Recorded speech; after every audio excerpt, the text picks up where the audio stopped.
బియ్యంతోని ఏమేం చేస్తాం? బిర్యానీ చేసుకుంటాం, పులిహోర చేసుకుంటాం, పాచం వండుకుంటాం, పిండి పట్టించి అప్పాలు కూడా చేసుకుంటాం, కమ్మగా తింటాం. కానీ ఇప్పుడు నేను మీకు చూపించే బియ్యంతోని ఆఫ్టర్ ఆల్ అప్పాలు అన్నం వండుకునుడేంది, సీదా నీళ్ళ బాటిల్ కావాలంటే నీళ్ళ బాటిలే చేసుకోవచ్చు. అంతెందుకు, చెప్పులు కావాలంటే చెప్పులు కూడా చేసుకోవచ్చు. ఇంట్లో ఏ ప్లాస్టిక్ వస్తువులు తక్కువ పడ్డా గీ బియ్యంతోని చేసుకోవచ్చు. గంత మంచి బియ్యం మన కాడ దొరుకుతున్నాయి. మరి సన్న బియ్యం, దొడ్డు బియ్యం, హంస, బీపీటీ, సోనా మసూరి, బాస్మతి బియ్యమే చూసినాం గాని మన హైదరాబాద్ కు ప్లాస్టిక్ బియ్యం కూడా వచ్చినాయి. ఈ నడుమ బియ్యం ధరలు పెరిగే వరకు బట్టవాజాన్లు ఈ దందా కూడా సురువు చేసినట్టున్నారు. నాగోల్ కాడ ఒక ఆయనే పెద్ద దుకాణంలోకి పోయి బియ్యం బస్తా తెచ్చుకున్నాడట. ఇంటికి పోయి వండినాక తినబోతే బంక బంక జిడ్డు జిడ్డు ఉన్నదట బువ్వ. పుల్లలోలే అవుతుందని చెప్తే అట్ట కట్టింది.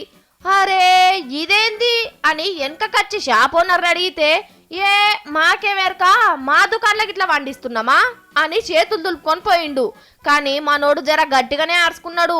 ఏడికెళ్ళొచ్చినాయో ఎంక్వైరీ చేపిస్తామని చెప్పిండట.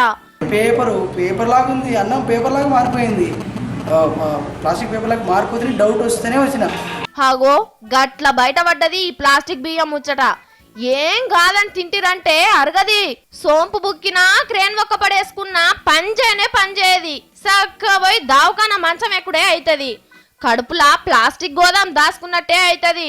కాబట్టి బియ్యం కొనేటప్పుడు 4 ఇత్తులు తిని చూడుండ్రి. ఈ ముచ్చటనేమో ఇట్లున్నదా, కల్తీనై తయారు చేస్తున్న కంపెనీని బజార్ల గుంజిండ్రు పోలీసోళ్ళు. ఇక మొన్ననే కల్తీ మసాలాలు, గసగసాలు ఎట్లా తయారు చేస్తున్నది కూడా చూసినాం. ఏది కొనబోయినా ఏది తినబోయినా కల్తీ కల్తీ కల్తీ.